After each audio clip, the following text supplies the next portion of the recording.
Hello বন্ধুরা, very very একটা দারুণ সুন্দর ভিডিও নিয়ে চলে এলাম। রান্না বা কিছুর ভিডিও না, প্রথমেই দেখালাম আমার বোদনে সকালের সাজ, কার্তিক পুজোর আমার ছোট কন্যা তেনার সাজ। এইটা না আমার মায়ের শাড়ি, দিদা সব এরম লাল পাড়ের শাড়িগুলো সব আমাদের মধ্যে দিয়ে দিয়েছে। তারপর আমি এই রেডি হয়ে গেছি, এবারে যাব বিকালে আবার মেয়ের বাড়ি। আমার বাড়ি থেকে একটুখানি, আজকের দিনটা খুব আনন্দে কাটলো জানো তো। আজকে সবাই মিলে একটু মেয়ের বাড়িতে আনন্দ করতে গেলাম। এই এখন আমরা বিকেলবেলা সন্ধ্যার দিকে 5:30 6টা বাজে, দেখো কিরম অন্ধকার লাগছে না। শীতকাল, এখানে তো খুব ঠান্ডা গোপালপুরে। যাই হোক, এসে পৌঁছালাম মেয়ের বাড়ি। মোটামুটি আমার বাড়ি থেকে 5 মিনিটেরও পথ নয়, একদমই কাছাকাছি।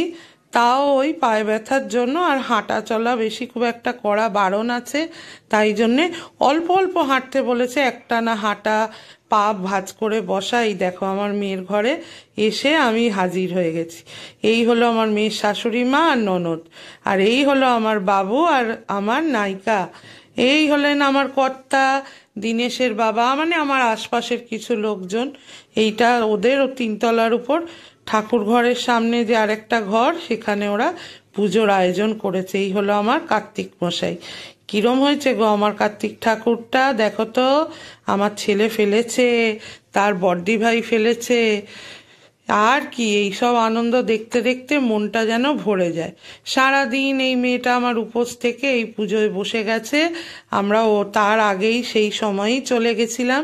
সারাটা সন্ধ্যা কাটিয়ে একেবারে রাত্রিবেলা একটু খেয়ে তারপর আমরা চলে এসেছি। ওদের পুজো আরও বাকি ছিল, ওরা রাত্রিবেলা অনেকবারই নাকি পুজো হবে। তো যে যার বাড়ির নিয়মে তো পুজো করে বলো।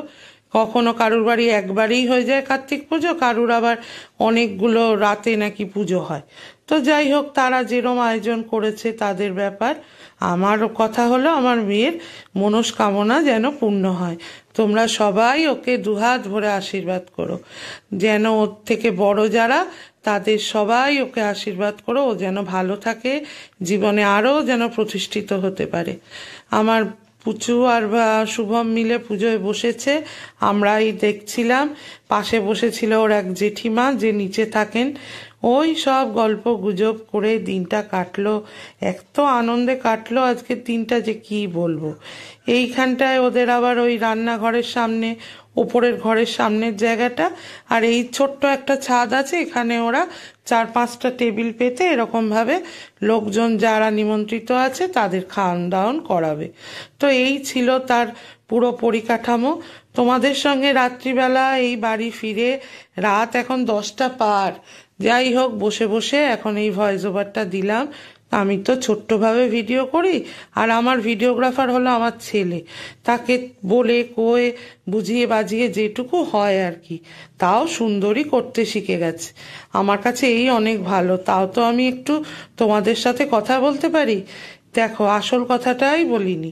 রোজকার জয়শ্রী, যদি ভালো লাগে আমার ভিডিওগুলো, আমার রান্নাগুলো, আমি যেই ছোট্ট ছোট্ট ব্লগ তোমাদের সঙ্গে শেয়ার করি, আমার নিত্য দিনের যে জিনিসপত্র, ভালো লাগলে অবশ্যই লাইক, শেয়ার, কমেন্ট, আর চ্যানেলটিকে সাবস্ক্রাইব করে একটু আগিয়ে নিয়ে যেতে সাহায্য করো প্লিজ। একদম মুখ ঘুরিয়ে থেকো না।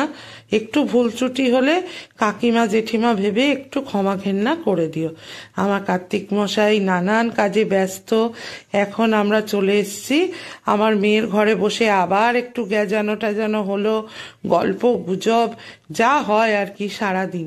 এটা আমার মেয়ের ঘর, এই মেয়ের ঘরে বসে বসে অনেক গল্প হচ্ছিল। এই আমার ফটোগ্রাফার। এরপর আমরা চলে গেছিলাম খেতে।